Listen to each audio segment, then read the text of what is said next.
buenas noches. Mi nombre es Elena Schmidt, estoy aquí en representación de Memoria Palermo. Les comento que Memoria Palermo es una asociación civil integrada por compañeros y compañeras militantes del campo nacional y popular.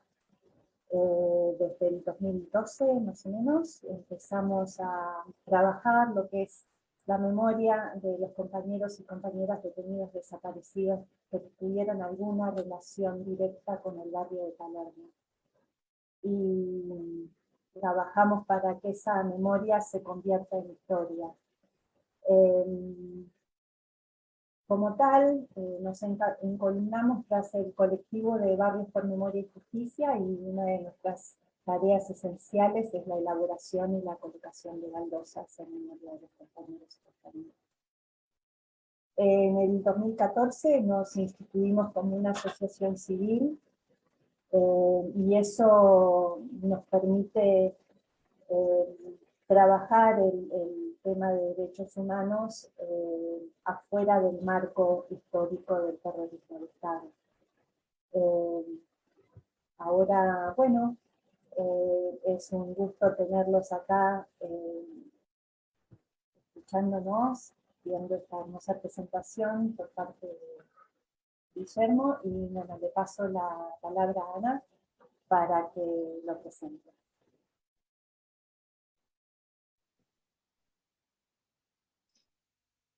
Buenas tardes a todos y a todas. Bueno, antes de empezar vamos a escuchar un poquito una música que Pepe va a compartir con nosotros, que Guillermo nos pidió, así que adelante, música, maestro. Donde la vida no sea un cuento, sino distancia sembrada al alma, y sea nuestro lo que soñemos. Esos señores no se dan cuenta de lo que hicieron con la miseria, siempre de arriba moviendo el cielo, y todo aquello que tiene bueno, el tiempo sabe dónde encontrarlo, vendiendo el alma del que está abajo, los privilegios de la locura han perdonado a la tortura. Bueno, buenas tardes a todos y a todas. Yo soy Ana Falcón y junto con Elena Schmidt vamos a moderar esta charla, y tenemos el gustazo de presentar al doctor Guillermo Díaz Martínez, exdirector provincial de los Derechos Humanos en la provincia de Catamarca, abogado querellante en juicios de lesa humanidad por la Secretaría de Derechos Humanos de la Nación, y designado actualmente juez federal de primera instancia número 2. Bueno, hola Guillo, es un honor tenerte aquí entre nosotros, y antes de empezar esta charla hay alguien que te quiere hacer un saludo cortito. Hola Guille querido, un saludo a todos, un placer verlos. Hola Chacho querido, hermosa la sorpresa, hermosa. Gracias, estábamos escuchando Vamos Cambiando. Estábamos escuchando Vamos Cambiando. Letra y música de Chacho Echenique. Bueno, estamos siempre en el presente. Bueno, un abrazo grande para todos. Un abrazo. Gracias.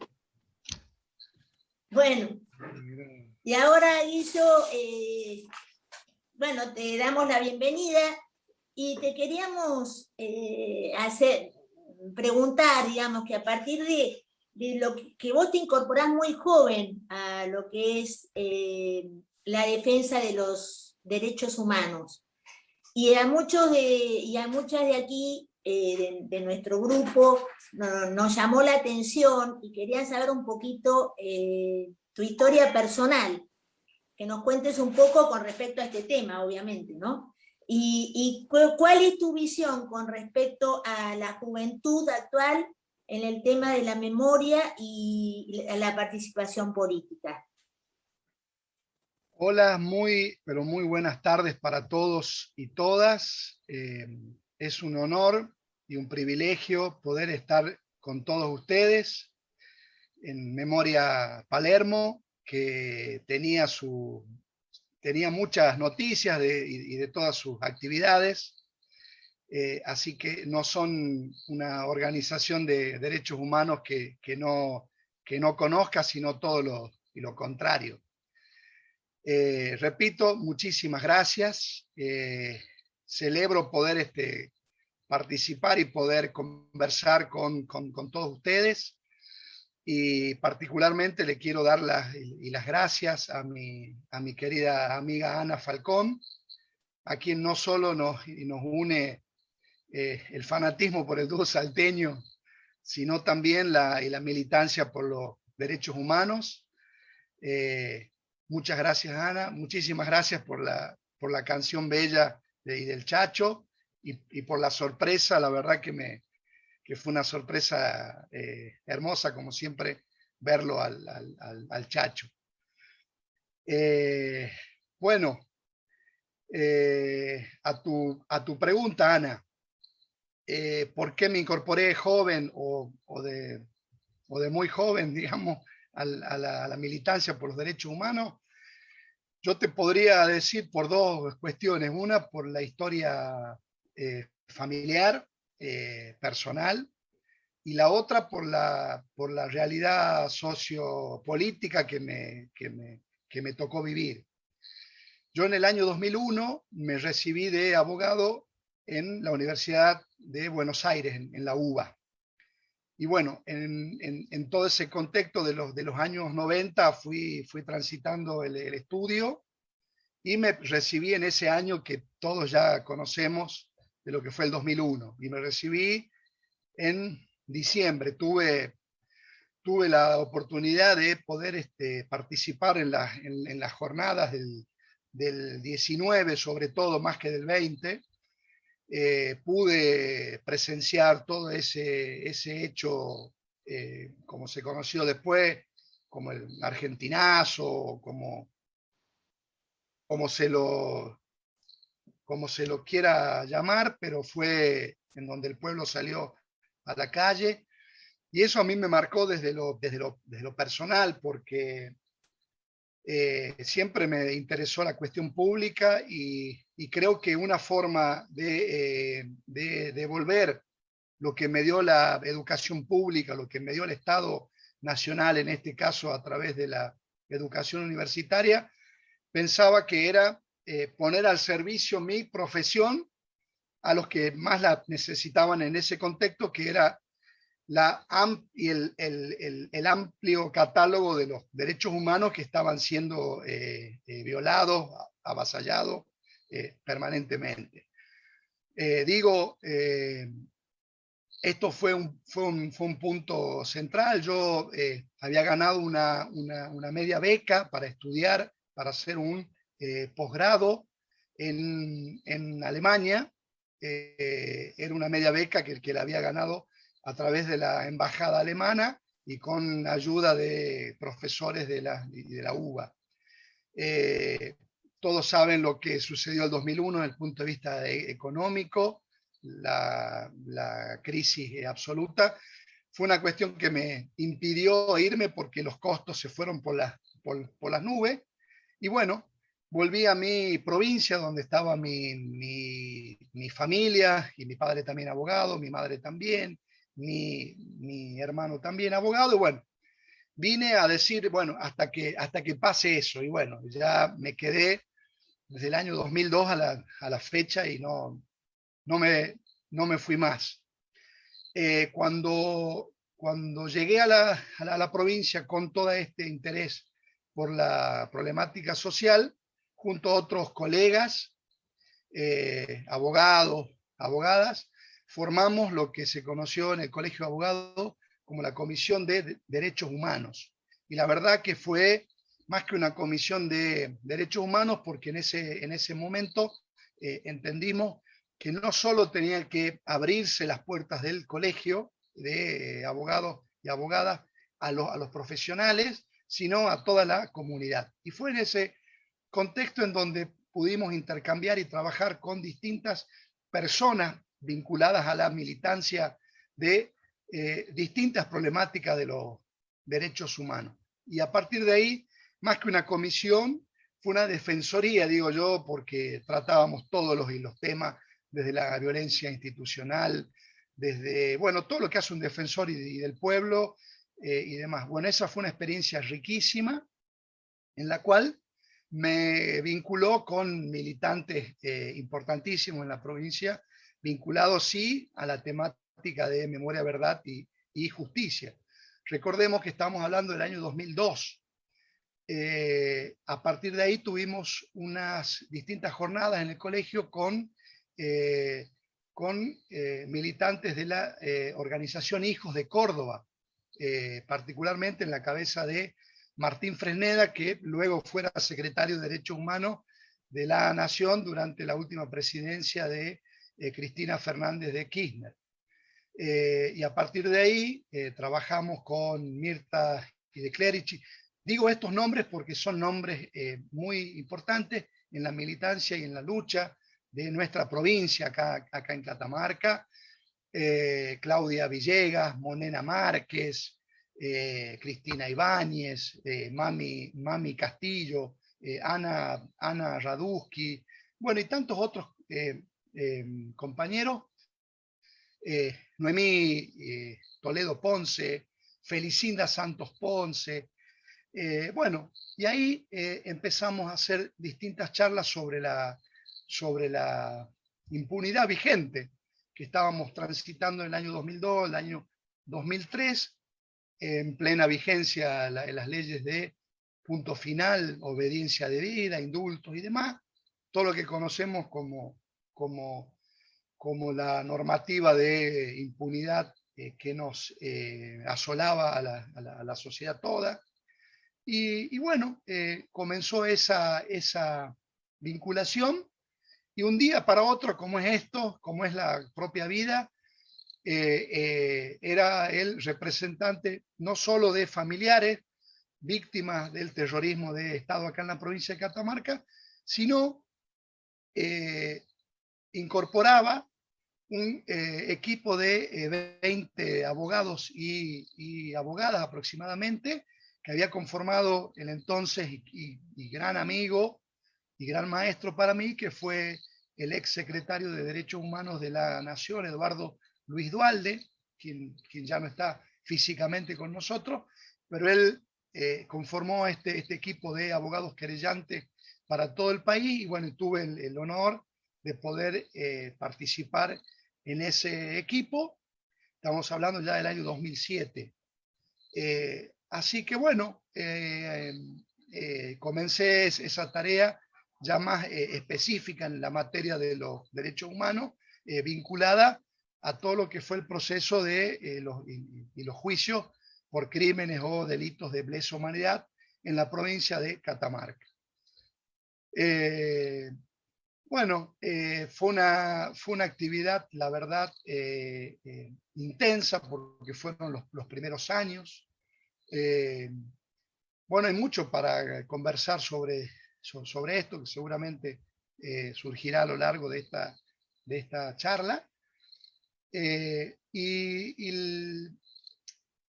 para ser breve, la otra cuestión que les comentaba y que te decía, Ana, por qué militaban en derechos humanos de tan joven, era también por mi historia familiar, por mi historia personal. En el año 79, en el mismo contexto, en ese marco, en donde nos visitaba la Comisión Interamericana de Derechos Humanos, que todos deben recordar, que fue un hito histórico. Bueno, en ese contexto, y mi padre, militante político, abogado, y también abogado de todas las, de muchísimos gremios, de sindicatos, acá en la provincia de Catamarca. Estaba preso político, y bueno, consiguió, mi familia y mi madre, conocida como Mechi Tello o la doctora Tello, también una militante política, abogada, todos ellos vinculados al peronismo. Y mi padre y mi madre también tenían la vinculación con lo que se conoció el FIP, Frente de Izquierda Popular, o lo que se acuerdan de la Izquierda Nacional, de Abelardo Ramos, Jorge Nés Pilimbergo, bueno, y tantos otros, que estaban vinculados al peronismo. Y acá en la provincia de Catamarca había un fuerte vínculo. Bueno, y mi padre estuvo preso aproximadamente 2 años. Por suerte no estuvo en ningún centro clandestino, pero bueno, estuvo preso en distintas cárceles del país. Estuvo preso en la cárcel de Coronda, en la jefatura de Santa Fe, estamos hablando de la provincia de Santa Fe, en la cárcel y de máxima seguridad Coronda. Estuvo ahí, después pasó a la jefatura de policía en la provincia de Santa Fe. Nosotros estábamos en la provincia de Santa Fe porque estábamos viviendo lo que se conoció después como el exilio interno. Nosotros somos de Catamarca y mi padre había participado con muchísimos colegas en la provincia de Catamarca de lo que se conoció luego la masacre de Capilla del Rosario, que ocurrió el 12 de agosto del año 74. Ya había muerto Perón, estaban las 3A digamos, en su máximo esplendor, y mi padre junto a otros abogados ejerció la defensa de los sobrevivientes de esa masacre.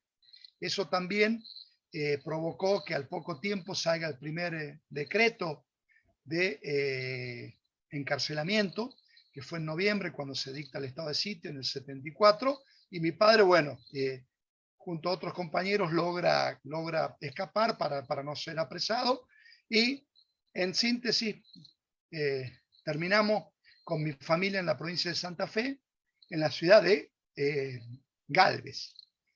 Ahí nací yo en el año 77.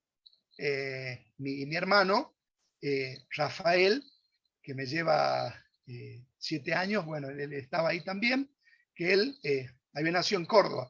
Es decir, un periplo complicado en nuestra vida familiar. Y un hermano mayor, Marcelo, hijo del primer matrimonio de mi padre, que se quedó sin el vínculo directo de su padre. Bueno, en el año 79, como les comentaba, en el marco de la visita de la Comisión Interamericana de Derechos Humanos, se logra lo que se conoce el salvoconducto hacia Europa, específicamente hacia Alemania.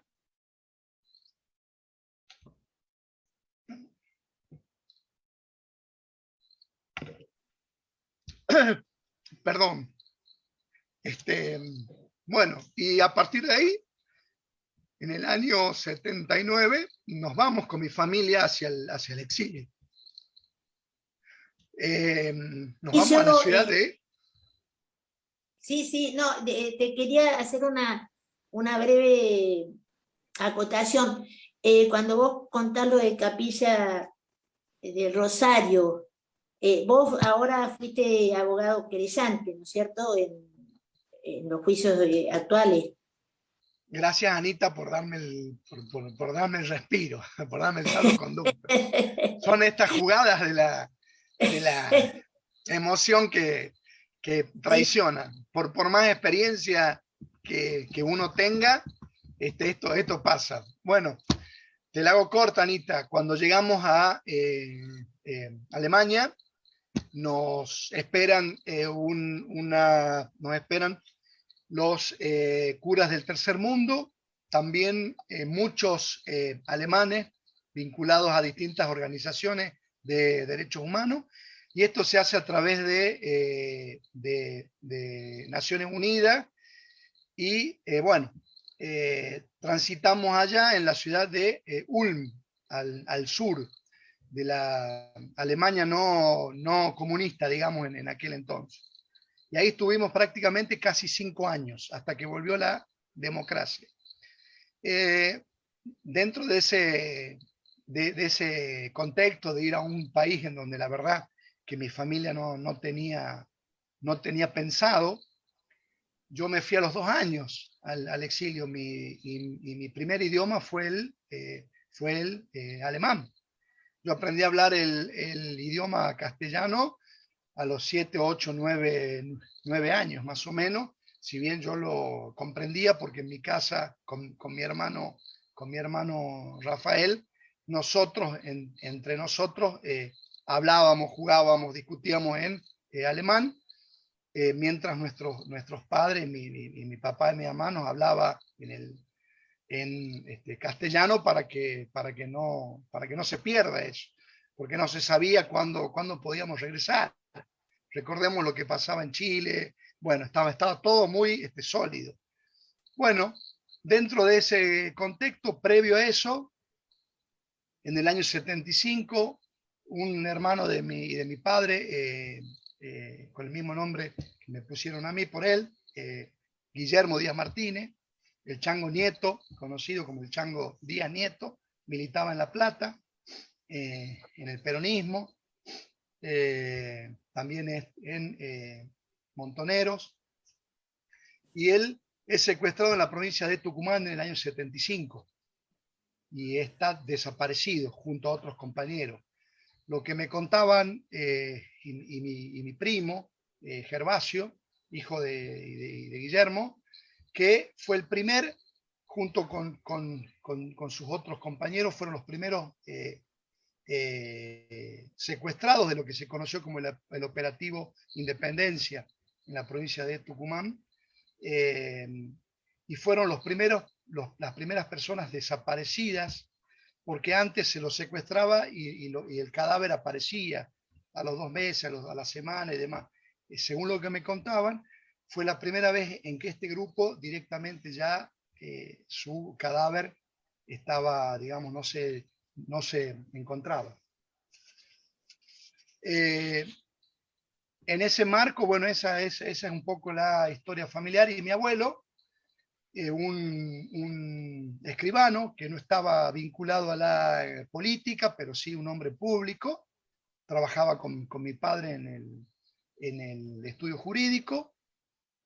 Cuando buscaba a mi tío, a su hijo, por las distintas morgues, por todos los llamados que hacían, que estaba en la morgue de Mar del Plata, en la morgue de Córdoba, en la morgue, etcétera. Bueno, y él iba recorriendo todas las distintas morgues para ver si era cierto. Igual, siempre eran noticias falsas, nunca se sabía nada, hasta que fue a La Plata, en el marco del operativo de lo que se conoció en la noche de los lápices.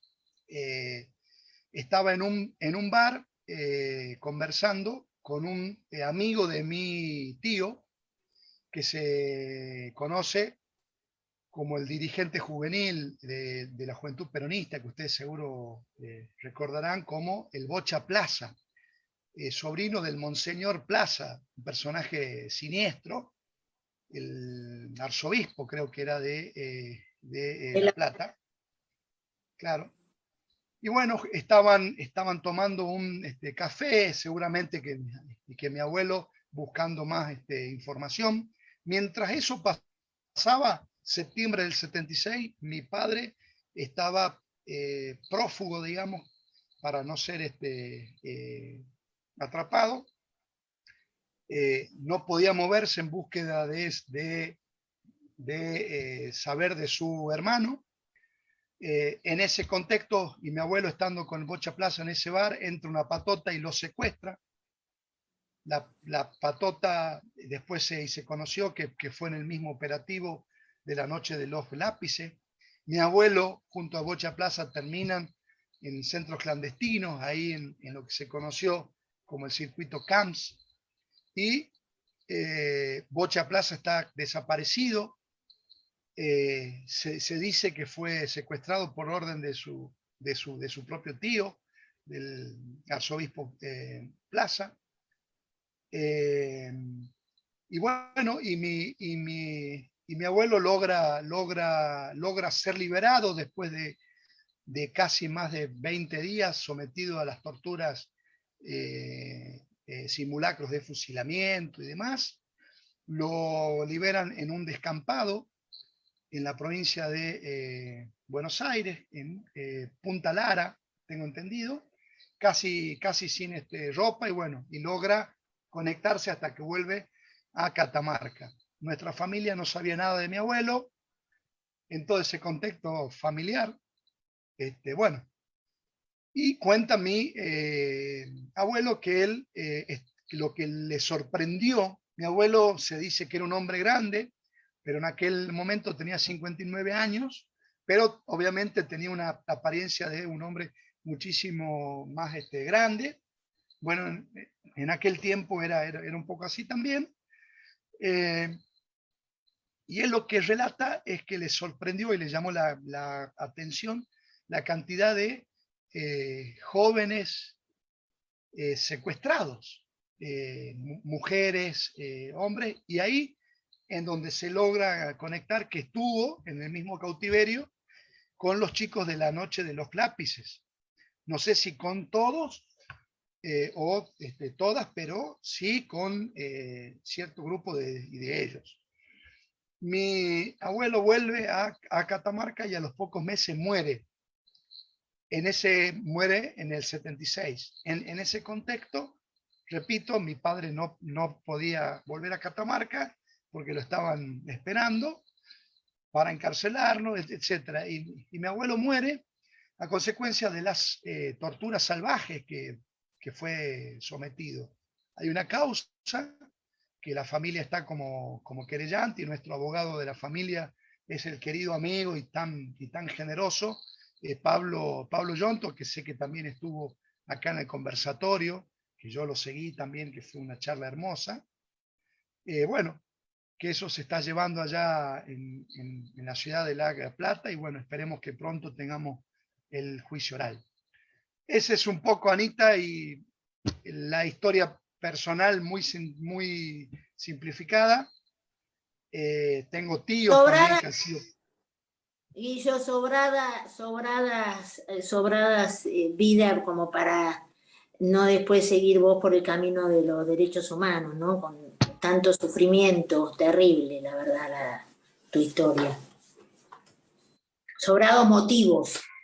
Claro, y bueno, es lo que le pasó a la sociedad argentina, digamos.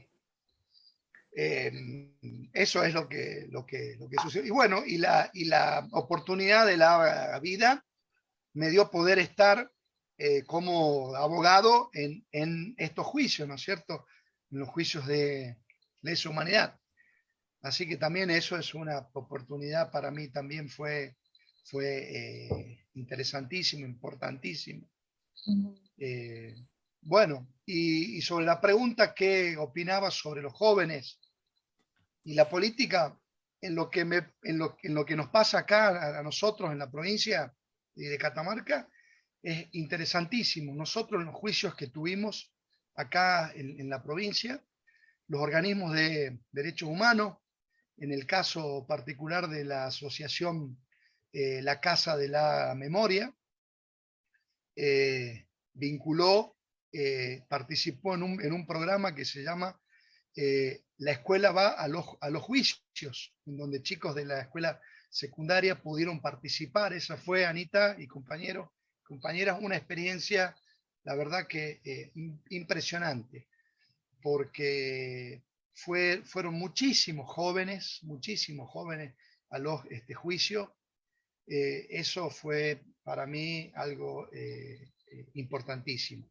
Después estamos siendo llamados permanentemente para las charlas, no solo para el 24 de marzo, sino que también hay una permanente curiosidad de todas las organizaciones sociales, organizaciones políticas, que siempre piden que los organismos de derechos humanos, o los abogados, o los militantes, participen de conversatorios, de charlas sobre lo que sucedió en nuestra provincia, ¿no? Y eso, la verdad que muestra que, lejos de ser algo que ya cumplió su etapa, bueno, eso se ve claramente que es falso. Actualmente, en Catamarca, estamos transitando el 4º juicio oral, que para nosotros es importantísimo. Y ahí también hay toda una movida juvenil, también atraviesa a los sectores políticos. Por ejemplo, hoy sale en la tapa de los diarios locales, sale la crónica de lo que está sucediendo en las audiencias de los juicios de lesa humanidad. Es decir, no es que sale solo en la tapa de los policiales, sino que sale en esta etapa. Y esto, la verdad que acá en Catamarca muestra que la política pública de memoria, verdad y justicia es una política que vino para quedarse y que no le pertenece a ningún partido político, sino, como decimos, una política pública que le pertenece al pueblo argentino. Y en Catamarca tuvimos una movilización que fue histórica, fue una movilización espontánea que fue, ustedes recordarán, cuando fue lo del 2x1, que fue que todo el pueblo salió en todas las calles del país. Catamarca también, recuerdo haber caminado, no solo con los organismos de derechos humanos, con distintas organizaciones sociales, juveniles, universitarias, de la sociedad toda, sino también con los sindicatos. Y me acuerdo que estuvieron muchísimos referentes del sindicalismo de la provincia, de sindicatos con lucha histórica, participando en esa. Por lo tanto, tengo una mirada muy positiva sobre este vínculo con los derechos humanos, sobre específicamente la política de memoria, verdad y justicia, y esa vinculación, ¿no?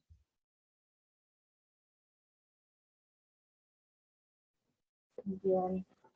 Bueno, muchas gracias, la verdad, tu periplo impresionante.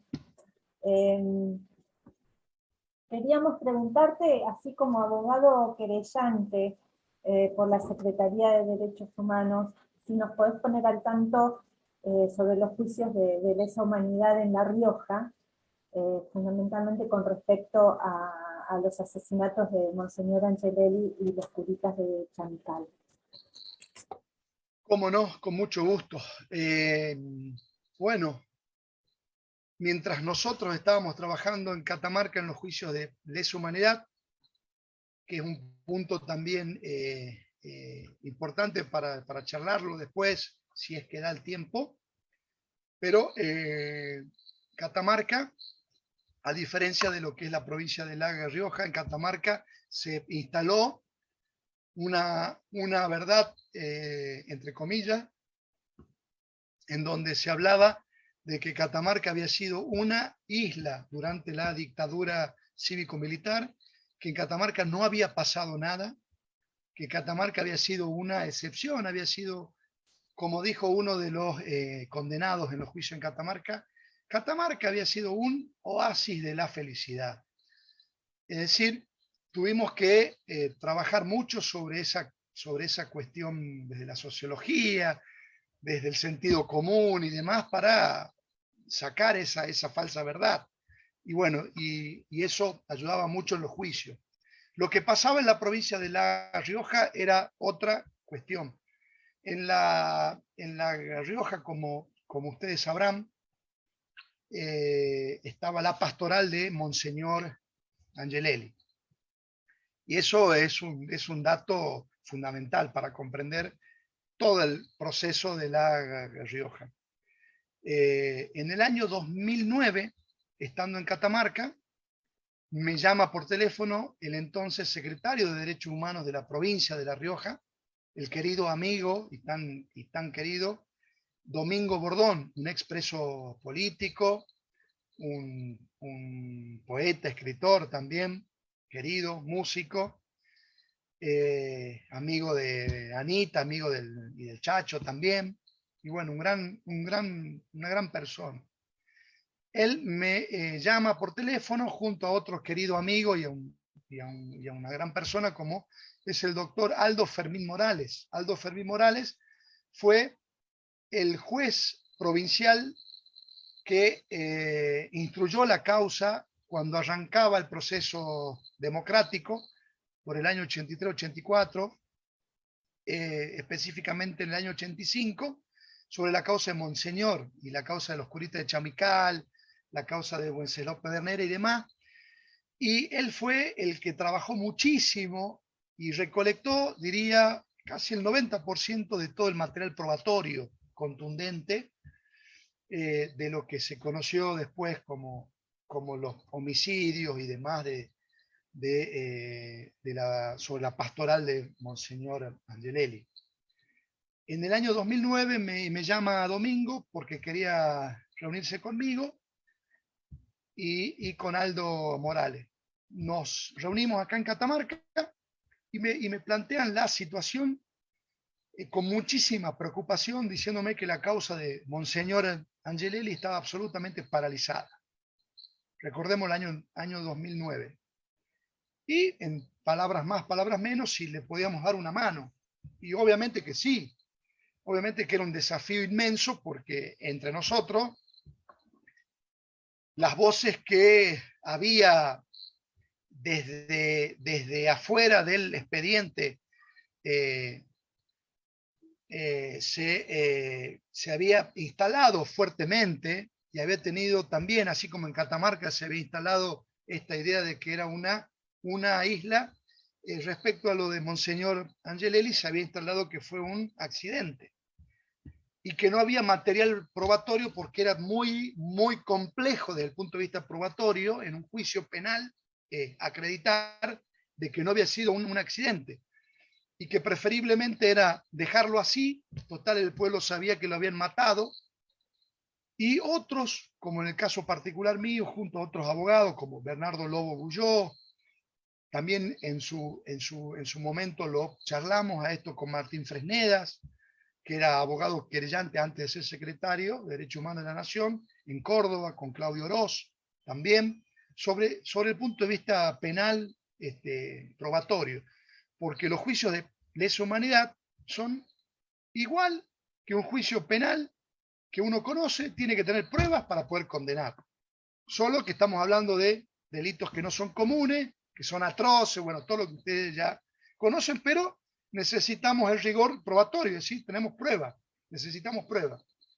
Frente a eso, fue un gran desafío, yo confié absolutamente en lo que me comentó Domingo y lo que me comentó Aldo Morales, me decían que había prueba contundente, y así fue, y así intervinimos, trabajamos sobre eso y logramos en el año 2010, recuerdo, en agosto, al cumplirse otro aniversario, logramos por primera vez ya el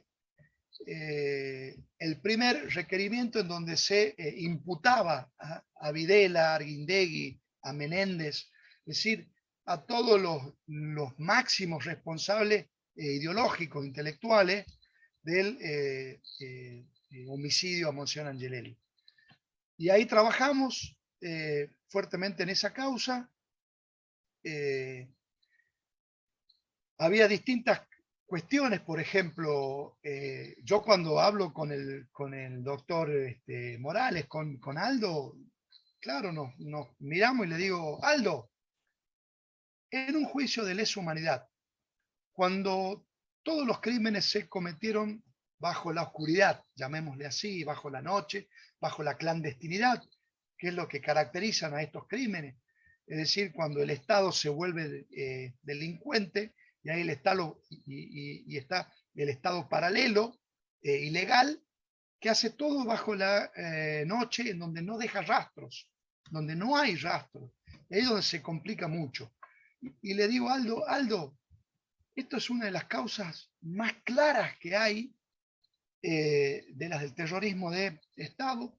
Tenemos un testigo presencial, un testigo directo del atentado que sufrió Monseñor Angelelli, como es el ex padre Arturo Aido Pinto, a quien quiero muchísimo y a quien respeto, y tuve la oportunidad de trabajar muchísimo con él sobre esta causa. Tan fue así, digamos, esa pretendida verdad, que había sido un accidente, que se lo estaba persiguiendo prácticamente a el único testigo y víctima, además, porque sufrió las consecuencias de ese atentado en su propio cuerpo. Tuvo unas lesiones gravísimas que los que mataron pensaron de que estaba muerto. Por eso no lo mataron, digamos. Y ahí donde damos un vuelco importantísimo junto. Y esto es un dato importante también. Cuando llegamos a través del Estado Provincial de La Rioja, con la autorización de Eduardo Luis Duhalde, quien dice, obviamente, trabajen coordinadamente, empezamos a conformar un equipo de trabajo de abogados querellantes junto a un luchador histórico por la causa de los mártires riojanos, como es Luis Miguel o Vitín Baroneto, quien es uno de los referentes de pensamiento latinoamericano, tiempo latinoamericano, junto a la sobrina de Monseñor Angelelli, Marilé Cosiano, junto a otros abogados como Camel Layún, y empezamos a trabajar con el obispado de La Rioja. Y esto fue una cosa para mí absolutamente nueva, porque las reuniones de los abogados querellantes se hacían con el obispo en la mesa. En aquel entonces el obispo, como le llamaban ahí, el Negro Rodríguez, que puso a disposición todo el obispado, y el obispado estaba de querellante en la causa de Monseñor Angelelli. La verdad que fue un dato, yo miraba a Catamarca y no veía eso, y bueno, y ahí empecé a interiorizarme en que había sido una decisión del entonces arzobispo Bergoglio de que la diócesis de La Rioja se constituya como querellante en esa causa. Impensado, ¿no, Guillo? Porque para nosotros la experiencia de la Iglesia Católica en Argentina es muy cuestionable, ¿no? Así que realmente esto que nos está diciendo, por lo menos a mí me asombra. Sí, así fue, no estoy exagerando absolutamente nada. Pude tener contacto con distintos integrantes de ese obispado, distintos curas, distintos sacerdotes, distintas monjas, distintos laicos vinculados con un recuerdo impresionante sobre lo que fue la pastoral de Monseñor Angelelli. Ahí también trabajamos que luego fuera el secretario de Derechos Humanos de La Rioja, que lo siguió a Domingo, perdón, el amigo y también amigo de ustedes, Pocho Brizuela, Pocho Delfor Brizuela, actual secretario de Derechos Humanos de La Rioja, a quien también quiero, admiro y aprecio. También se conformó todo ese equipo, ¿no? Estaba de querellante la provincia de La Rioja, el Estado Nacional, la familia de Monseñor Angelelli, la Asociación Civil Tiempo Latinoamericano de Baroneto, que eran los que investigaron, los que aportaban, los que conocieron a Monseñor, los que trabajaron en su pastoral, el Obispado de La Rioja, y trabajamos en coordinación con la Fiscalía Federal de La Rioja, con el fiscal Darío Llanes. Después se sumaron otros fiscales. Eso fue un trabajo, la verdad que maravilloso desde ese punto de vista, ¿no? Y bueno, y sí, se tuvo un resultado que fue la condena de los que estaban vivos en ese tiempo, porque Videla, Arguindegui llegaron al juicio oral, pero unos meses antes de que iniciara fueron muriendo, Videla, Arguindegui.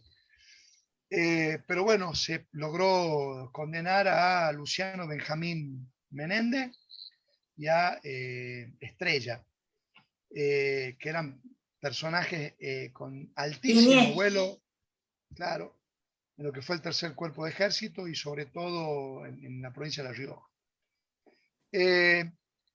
Se logró acreditar fehacientemente que no solamente Pinto había sido un testigo presencial, sino entendimos rápidamente que había sido víctima también de ese atentado. Por lo tanto, él tenía que constituirse como querellante también.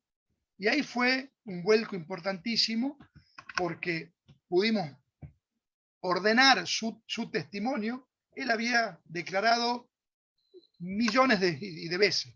Cada vez que él declaraba como testigo, cuando uno leía su testimonio, parecía que estaba en una indagatoria, es decir, que estaba siendo imputado. Es decir, siempre se lo destrató, nunca se lo cuidó, hasta que logramos conformar esto, decir, no, Pinto es una víctima también. Y bueno, y en el juicio oral fue contundente su testimonio, con lujos y detalle, pudimos comprobar y acreditar no solo todo lo que fue el contexto del terrorismo de Estado, cómo se persiguió a la diócesis o a la pastoral de Monseñor Angelelli, sino además todos los la verdad que La Rioja, el terrorismo de Estado fue impresionante. Claro, estaba la pastoral de Monseñor, centros clandestinos en Gendarmería, en Policía Federal, la Fuerza Aérea, que era el Chamical, el CELPA. Es decir, impresionante junto a la policía de la provincia riojana, la verdad que era una provincia copada por el terrorismo de Estado. Imagínense, mataron, asesinaron a un obispo de la Iglesia Católica y secuestraron a sacerdotes, los fusilaron, los torturaron y bueno, las cárceles en La Rioja, los centros clandestinos, llamemos bien como son las cosas, llenos de presas y presos políticos torturados, de todo lo que se les ocurra. Y otro dato importante, Ana, siguiendo con la vinculación de la Iglesia Católica, fue en el medio del juicio de Monseñor Angelelli, el acompañamiento de la sociedad riojana. La verdad, y sobre todo en el interior riojano, fue impresionante, impresionante. La gente de este pueblo riojano, cómo recordaba a su obispo. La verdad que para mí, en lo personal, más allá del juicio en sí, me llevé una historia impresionante. A mí me cambió toda esa pastoral. Pude conocer a fondo de qué se trataba el movimiento de los curas del tercer mundo, pude comprender desde la religión y desde lo laico. Por ejemplo, en la pastoral de Monseñor Angelelli, cada parroquia era un lugar en donde toda la comunidad participaba. Y no se trataba de temas religiosos. El que se quería quedar después de la misa se quedaba, pero no era condición esa, sino se trataban las cuestiones del pueblo. Por ejemplo, el agua. Por ejemplo, el tema de la luz. El tema de la lucha contra las drogas. Y ahí tenía varios enemigos, como los Álvarez Saavedra, de la cadena de los hoteles Sussex y del diario, el diario que era el brazo ejecutor del terrorismo de Estado en La Rioja, que era El Sol, que también estaba en Catamarca, que era el órgano que tenía el terrorismo de Estado para publicar toda su noticia. Es decir, lo que es el ensamble mediático y del poder todo, la lucha de Monseñor respecto a lo que se conoció en aquel momento como trata de blancas, lo que llamamos hoy trata de personas, de la prostitución sin consentimiento, que eso no es, digamos, es una violación masiva de la condición humana y demás. Monseñor Angelelli tenía esa pastoral, tenía esa agenda. Bueno, vos conocés bien, Ana, todo porque lo venimos charlando. Sí, Y vos tuviste una experiencia. Nosotros, muchos de los que, y muchos de los que estamos aquí, nos iniciamos en la política, en la militancia, justamente por los curas del tercer mundo, por la encíclica Populorum Progreso, y las monjas de mi colegio se fueron, dejaron, digamos, dijeron, no vamos a educar más a burguesas, y se fueron a Famatina a misionar junto con Monseñor Angelelli. Así que lo conocimos bastante. Pepe, que está aquí presente, también estuvo en La Rioja, ¿no es cierto, Pepe? Sí, así es. Hicimos una experiencia de trabajo en La Rioja, al norte de Famatina, un pueblo que se llama Carrizal, donde iba a dar la misa del cura Pucheta, también después víctima del terrorismo de Estado. Y más de una vez pasó por allí Monseñor Angelelli con su chata blanca, que venía, recorría, hablaba con la gente, ¿no? Una experiencia muy importante que nos terminó de convencer que debíamos militar. La realidad esa había que cambiarla. Y Angelelli estaba muy comprometido con el tema de las cooperativas, con eliminar los acopiadores o reducirlos y que la gente pudiera tener el fruto de su trabajo. Muy importante. La verdad es que nos atravesó a todos esa historia y a todas esa época gloriosa para mí. Y bueno, y además, escuchándote a vos, la verdad es que me vuelve a aquella época, me emociona y me conmueve profundamente, ¿no? Todo lo que estás contándonos. Y no sé si querés agregar más sobre este tema, pero corriéndonos un poquito, si no, yo te quería preguntar, ahora que sos designado juez federal, para los que más o menos somos medio ignorantes en la materia jurídica, ¿cuál es la función de un juez federal? Bueno, Ana, déjame concluir muy brevemente respecto a Perfecto. Monseñor y lo que dijo Pepe y lo que comentabas vos, Ana, es así. Recordemos la cooperativa de Codetral, es decir, cosas concretas, ¿no? De él, como Monseñor decía, digamos, y del hombre hecho pueblo, hombre, mujer, hecho pueblo. Por eso vinculó el Tincunaco con las festividades de la cristiandad, es decir, con un sentido común impresionante. Y lo que quiero finalizar para el juicio, que creo que es un dato importante, que hace a la verdad histórica también.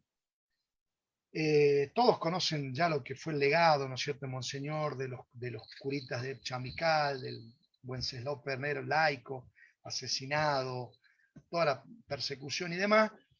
En el juicio oral, en el 2014, si no me falla la memoria, faltando poco para los alegatos, ya para concluir el juicio, a través de la gestión del nuevo obispo de aquel momento, también la verdad que un obispo excelente, Marcelo Colombo, que tengo entendido que ahora es arzobispo en Mendoza.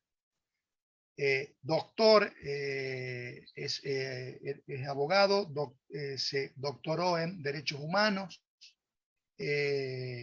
también puso a disposición todo el obispado y se encargó de hablar directamente con el Papa Francisco en medio del juicio para implorarle que remita la documentación que nosotros año a año reclamábamos a la Iglesia Católica, en ese caso a la Conferencia Episcopal Argentina y hacia su nunciatura, y no teníamos eco respecto a lo que ya habíamos acreditado en el juicio a través de testimonios que Monseñor Angelelli contaba en cartas, poniendo en conocimiento al nuncio apostólico, que era Pío Langui, que todos conocerán y seguramente no tendrán ningún visto bueno sobre él. Bueno, en estas cartas queda evidenciado lo que puso en conocimiento Monseñor, no solo la Conferencia Episcopal Argentina, él era parte de esa jerarquía, de la Iglesia Católica, en donde estaba en minoría junto a Ponce de León, los dos obispos asesinados, con la misma metodología, como la mafia, dice, ¿no? Que parezca un accidente.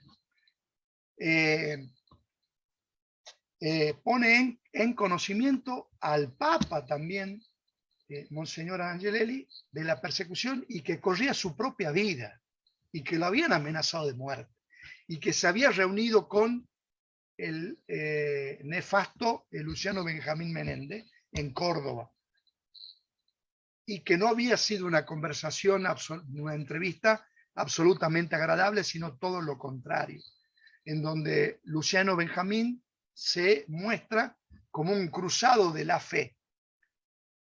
Y él dice que con una mano tenía la Biblia y la otra la espada, y que iba a combatir contra ustedes, que eran los subversivos, etcétera, y todo lo demás. Fueron una conversación muy, pero muy dura y muy traumática para ese contexto, y eso fue todo escrito por Monseñor Angelelli, que fue durante años silenciado esa parte.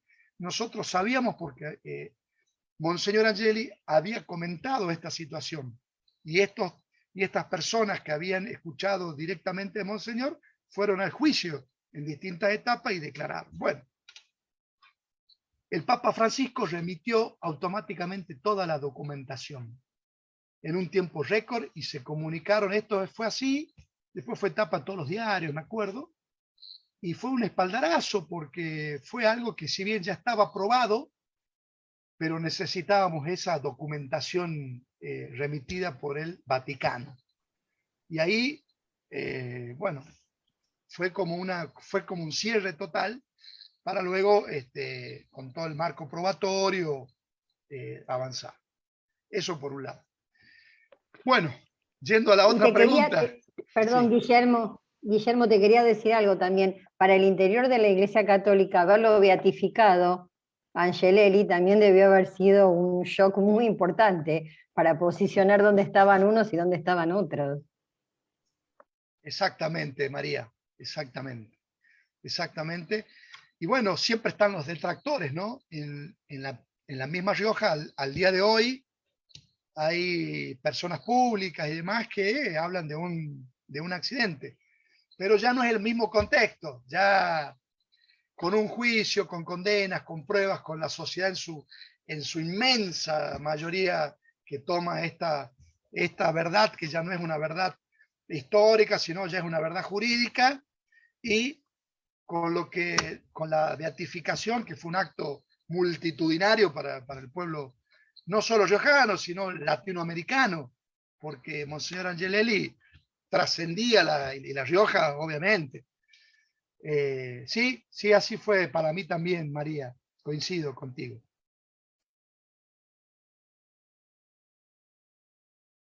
¿Y lo del juez federal, Ana? Bueno, bueno, la función que tiene un juez federal en las provincias, y en las provincias chicas, como la provincia de Catamarca, es una función, la verdad que de mucha relevancia, de mucha importancia. En la actualidad, por ejemplo, en la provincia de La Rioja hay un solo juzgado federal, que se conoce como multifuero. En la provincia de Catamarca, hasta hace poquito teníamos también un solo juzgado federal. Ahora, con mi designación, va a haber 2 jueces federales. Juzgado 1 en Catamarca y juzgado 2. La justicia federal trata, particularmente en materia penal, trata los delitos que ustedes conocen como los de narcotráfico, los de trata de personas y los vinculados a lo que tiene que ver con los funcionarios nacionales respecto a la defraudación contra la administración pública y demás. Y especialmente lo que tiene que ver con los crímenes de lesa humanidad. Esa es su área, entre otros delitos que hay, obviamente, como los delitos tributarios cuando tienen que ver tributos nacionales. Ese es desde el punto de vista, y desde el punto de vista de, por ejemplo, de la competencia electoral que se ve ahora, cuando son elecciones nacionales, ahí interviene el juez federal como juez electoral. Luego, después están las otras materias, como es multifuero, generalmente en las provincias como hay un solo juez. En el caso mío, el Juzgado Federal 2, la competencia es múltiple, pero no voy a tener la competencia penal ni la competencia electoral directamente. Voy a tener, por ejemplo, todo lo que tiene que ver con ANSES, con las jubilaciones, con todos los amparos que tienen que ver con el tema salud, el tema ambiental, el tema laboral, el tema civil, contencioso administrativo federal, todo lo que tiene que ver con AFIP y todo lo que tiene que ver con los distintos organismos nacionales en la provincia. Radio Nacional, Banco Nación, todo lo que tiene que ver con esa materia, y es una temática de mucha relevancia y de mucha, digamos, importancia en la provincia. Y vas a tener poco trabajo, ¿no? así es. Y bueno, es un desafío, una nueva etapa en mi carrera profesional. Y bueno, ahí estamos. Esperemos estar a la altura. Bueno, antes de pasar a una pregunta más, queríamos ver con Fede, el compañero Federico, a ver si nos puede leer algunos de los comentarios en Facebook, que tenemos una buena audiencia, parece. Ahora sí. Bueno, no sé, ando medio mal de conexión, espero que no se corte. Bueno, a ver, empezamos con que Daniel Gena dice Scouts por la memoria presentes, tras la bienvenida de nuestra compañera Poppy, convocando a escribir por el Facebook. Mientras tanto, Graciela Salín pugnaba por conectarse, que lo logró con una cierta demora. Al mismo tiempo que, desde su gran autoestima, Emperatriz Márquez dice, quiero ingresar y no puedo. Bueno, que después lo logró, sí, más tarde. Muchas intervenciones tuvo Delfor Pocho Brizuela, que le manda saludos a todos nosotros, un abrazo grande a Guillo y a los compañeros y compañeras. Y nos dice también, gracias Memoria Palermo por todo el laburo que hacen y por esa atención federal cuando convocan compañeros de las provincias. También saluda Miguel Ángel Álvarez Priego, que dice que está escuchando toda la familia y está a tu lado, Guillo, y un abrazo. También manda abrazos para Guillo Noemí Toledo y a todos los compañeros, abrazos catamarqueños. Daniel Gena continúa con su tema de los Scouts y dice, María Clara, de la Noche de los Lápices, es Scouts y se suma a los más de 70 Scouts desaparecidos. Saluda Sergio Coppoli desde Rosario, Santa Fe. Rita Rodríguez dice, excelente el doctor en su lucha incansable en la defensa de derechos humanos. Sigue preguntando Daniel Gena, si Guillermo sabe de la cantidad de jóvenes que hoy participan en las marchas y del tema de derechos humanos, y de la cantidad de jóvenes scouts que han desaparecido, si cada año se van sumando más scouts dentro de los 30.000. También saluda a Clara Isasmendi, vieja amiga, que dice que en la Pastoral de La Rioja la organización de la comunidad fue muy fuerte en los temas puntuales de las necesidades locales. Es como tendría que ser la iglesia. Grande Guillo tenerte como juez federal. Sigue Delfor Pocho Brizuela diciendo, la droga, la trata de personas, el juego, la usura, las desigualdades sociales y la organización cooperativa y sindical de la ruralidad principalmente, pero sin descuidar la realidad de los jóvenes del campo y de la ciudad, los movimientos culturales de vanguardia y el acompañar a la conciencia política y social fueron prioridades y opciones pastorales de Angelelli. Pregunta Juan Finat. Pueblos originarios, ¿hay relación entre ellos con sus reivindicaciones ancestrales y las violaciones a los derechos humanos en nuestra historia reciente? Sigue diciendo Delfor Pocho Brizuela. Marcelo Colombo le dio un impulso decisivo a la definición del juicio oral, como fue el gran gestor del proceso de beatificación de los mártires riojanos. Rosa Beatriz Peralta agrega, Monseñor Colombo pasó a la historia. Antes de la beatificación salieron notas en La Nación, Nación con Z, contra Monseñor Angelelli y contra la decisión del Papa de la beatificación. Bueno, hasta aquí, compañeros. Gracias. Gracias, Fede. Bueno, ahí estaba esa pregunta interesante de Juan. ¿Querés repetirla, Juan? ¿Tu pregunta? Ahí estoy, bueno. ¿Qué tal? Gracias por todo, Guillermo.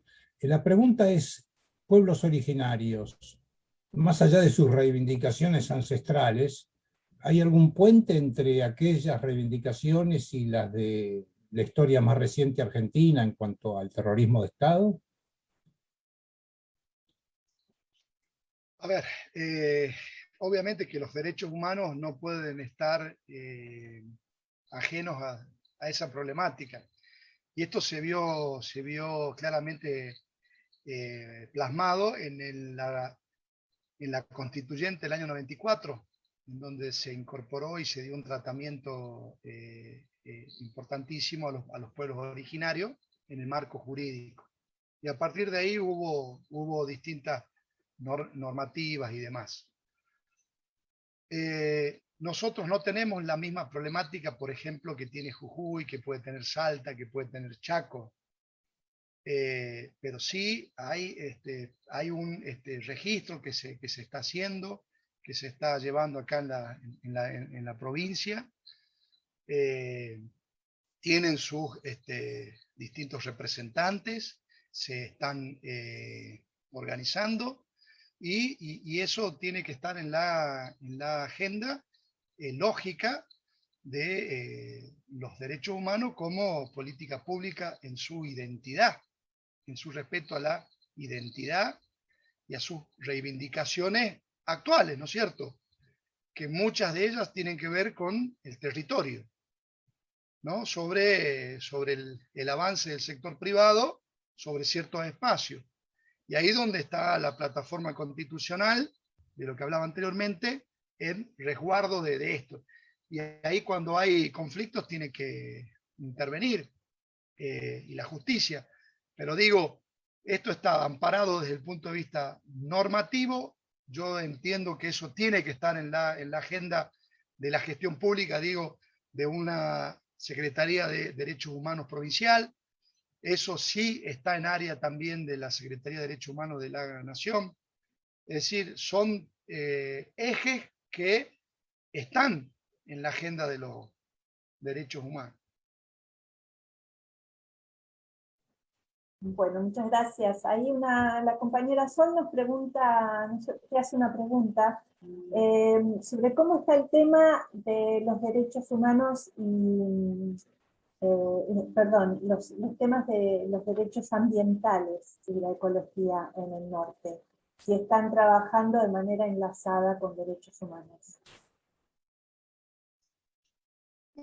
Bueno, nuestra provincia, como ustedes sabrán, hace poco tiempo fuimos noticia por los distintos conflictos, ¿no es cierto?, que hay, por las distintas posiciones, ¿no?, que hay organizaciones ambientalistas, otras organizaciones antimineras y otras de la sociedad que plantean una agenda minería sustentable, otras plantean directamente la minería, que son los menores ya todos hablan de, digamos, que no se puede hablar si no es sustentable.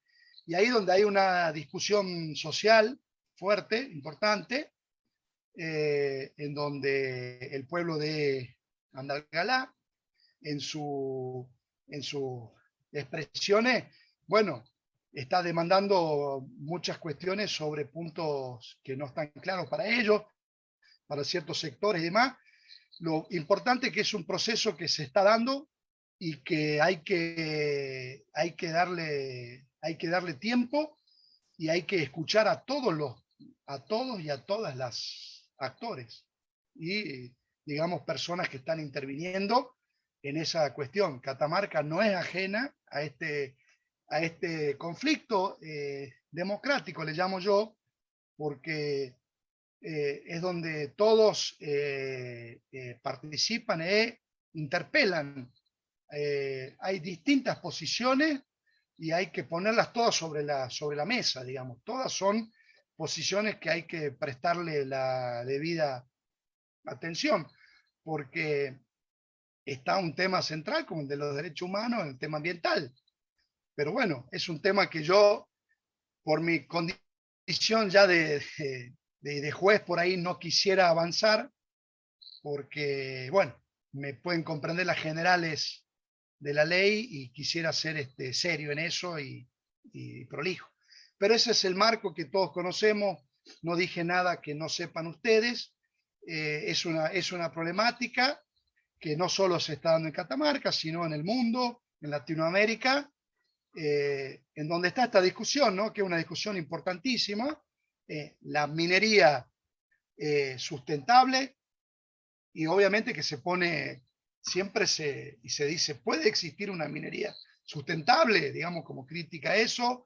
Están los que no quieren ninguna minería, están los que quieren cierta minería, es decir, es un abanico importante con mucha representación de distintos sectores que se ven, y eso se ve en el conflicto democrático, ¿no? Como, por ejemplo, el intendente de Andalgalá tiene una posición prácticamente, no sé si es correcta decir antiminero o ambientalista, y ha tenido esa bandera y es el intendente. Es decir, son distintas posiciones que se están dando en la provincia como en otras localidades, ¿no?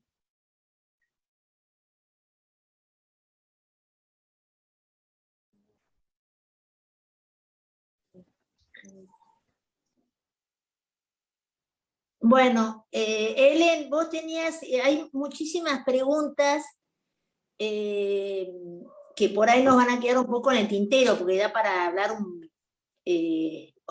da para más charlas, Guillo. Escucharte es interesante, y por la respuesta de la gente en Facebook, más que interesados, están interesadas también. Ellen, vos querías comentar algo. Que tenemos un comentario más de Leandro Pastor. Dice: gracias Ana y gracias Guillermo por la claridad y la calidez.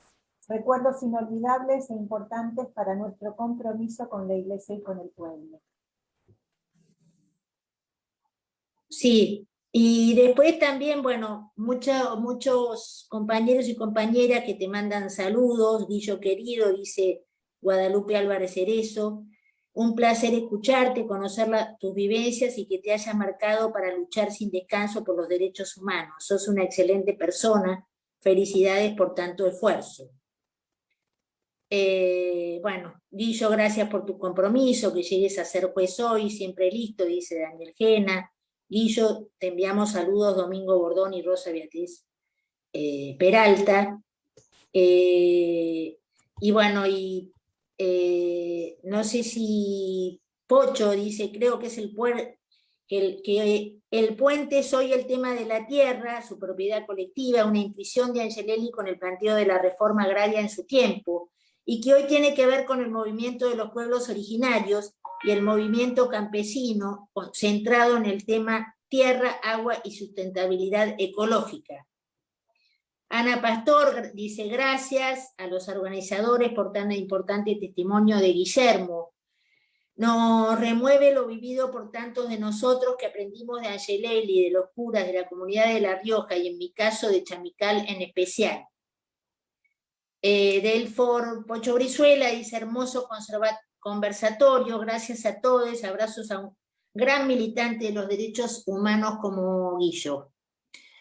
Bueno, nos quedan un montón de preguntas, Guillo, pero ya estamos más o menos cerca de la hora de cierre. Nos quedaron por ahí en el tintero una reseña sobre Catamarca, sobre el tema del feudalismo y qué pasó allí con un hecho peculiar como el peronismo en nuestro país, cómo funciona allí en Catamarca. Pero bueno, si querés darle un cierre chiquito, hablar libremente sobre lo que quieras, será bienvenido. Bueno, muchas gracias a todos los que saludaron, a todas. Son toda gente amiga, así que son todas parcialidades. Pero muchas gracias. La verdad que muchísima gente que uno quiere y bueno, que hay mucho afecto por distintos motivos, ¿no? Siempre vinculado a la materia, a la temática de los derechos humanos. Gracias. Bueno, perdóname, Guido, pero bueno, queda Capilla del Rosario. En relación a lo que preguntó Sol, si nos quedó claro el enlace con el movimiento de derechos humanos.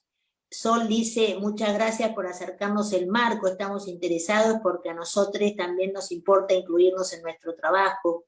¿Qué desafíos ve en derechos humanos en la provincia? Pregunta Poppy. Bueno, hay un montón de preguntas. Sí, por ahí, bueno, por ahí en mi nueva función, digamos, como juez, si bien no asumí todavía, pero ya fui designado hace unos meses. Bueno, tengo que tener ciertas formalidades que antes no las tenía y por ahí algunas respuestas tengo que ser un poco, digamos, formal, porque me pueden llegar como juez y no quisiera adelantar opinión, ¿no es cierto? Porque eso sería hacer un paso al costado sobre cierta materia. Y la verdad que prefiero seguir siendo formal en eso para cuidar esa cuestión. Así que le pido que me entiendan a los que no me ven en este rol y me dicen: está un poco callado, Guillo, pero bueno, sepan ese dato nuevo. Es por la responsabilidad que nos toca hoy. Bueno, para cerrar, les quiero agradecer profundamente. Disculpen de la emoción, pero les quiero agradecer a Memoria Palermo. Hay un compañero de que me habló siempre de la compañera Ana, siempre de lo que hacen ustedes. Ella está muy feliz militando. Me habló mucho de un compañero que ya no está físicamente con nosotros, como Mario Clavel. Bueno, ahí pude seguir todo por Facebook, por YouTube, cuando él cantaba esa samba. Es decir, toda gente que uno la siente como propia ya de la familia, de la misma organización. Y bueno, les quiero agradecer por todo el trabajo que hacen. Estuve viendo todo lo que hace la asociación, el tema de las baldosas, acá en Catamarca también se hizo, todo lo que tiene que ver con la memoria, verdad y justicia, de cómo ustedes la resignifican, cómo la actualizan. La verdad que los felicito. Me encantaría que las organizaciones de derechos humanos de acá de Catamarca que estuvieron participando, como Noemí Toledo, que es la presidenta de la Casa de la Memoria, que ya los voy a poner en contacto para que tengan vínculos también. Y la verdad que les agradezco yo a ustedes por todo el trabajo que hacen. Y si me permiten, bueno, decirle gracias a Pocho, a Domingo, que desde La Rioja, y bueno, y todos, tantas y tantos amigos que ahí escribieron, familiares también, que no les voy a mentir, que ahí se infiltraron como saludos. Gracias a ellos y especialmente para mi amiga Ana Falcón. Gracias por haber tenido esta idea loca de querer invitarme. Espero no haberte hecho quedar mal con tus compañeros y compañeras. Y agradecerte por la música que dio inicio a este conversatorio, que para mí es importantísima, como es la letra del Chacho, y obviamente que la grabó con Patricio Jiménez, el dúo salteño Vamos Cambiando, que tiene una profundidad y que yo siempre trato de transmitirla en las distintas instancias que tiene que ver con la cultura y de la memoria, porque esa canción fue escrita bajo la impunidad de Punto Final, Obediencia de Vida, digamos, y es una de las letras más lindas que hay en contra de esa impunidad. Dice, los privilegios, dice Chacho, los privilegios de la locura han perdonado a la tortura, no están ausentes ni arrepentidos, siguen pensando que son olvidos. Bueno, nosotros estamos acá para decirle que no olvidamos, que no perdonamos, que queremos memoria, verdad y justicia. Y bueno, simplemente gracias, estoy a disposición. Fue un verdadero honor escucharlos a cada uno de ustedes, y un abrazo enorme desde Catamarca para todas y todos ustedes, de corazón. Muchas gracias. Muchas gracias a vos. Gracias, Guillo. Y ahora desmuteemos los micrófonos para despedirlos. Gracias, Guillermo. Gracias. Muchas gracias, muy bueno. Un placer. Guillermo, tenerte con nosotros. Chao, hasta luego. Hasta pronto. Hasta luego. Chao.